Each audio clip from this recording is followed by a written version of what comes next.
Le Centre de promotion des investissements en Côte d'Ivoire, CEPICI, entame depuis ce lundi une caravane dans le sud-est de la Côte d'Ivoire pour promouvoir l'entrepreneuriat local.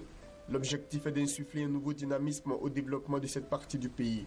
La caravane nationale Entreprendre en Côte d'Ivoire va séjourner à Aboissou, à Bonoua et à Grand-Bassam, dans la région du Sud-Komoué, pour sensibiliser les populations sur les nouvelles réformes mises en œuvre pour l'amélioration du climat des affaires.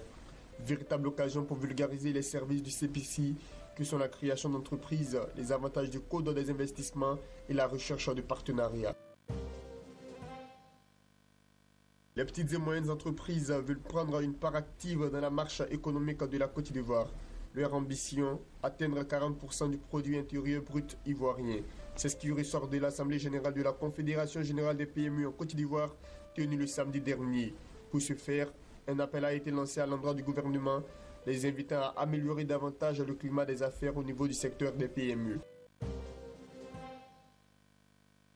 La surcharge des véhicules fait perdre annuellement 30 milliards de francs CFA à l'économie ivoirienne.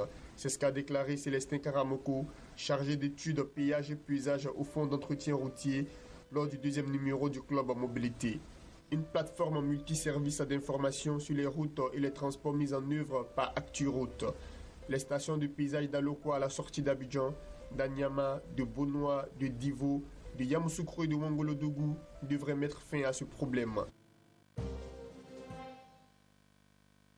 Les agriculteurs de Niakaramadougou, dans la région du Hambol, au centre-nord de la Côte d'Ivoire, ont exprimé leur inquiétude face à la rareté de la pluie dans leur département, craignant par conséquent la famine dans toute la région.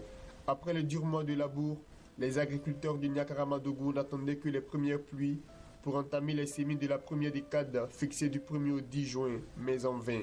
Et pire, la deuxième décade, qui devrait se tenir du 11 au 20 juin, a connu le même sort. En absence de pluie, la campagne cotonnière 2015-2016, la production de riz et d'igname sont menacées.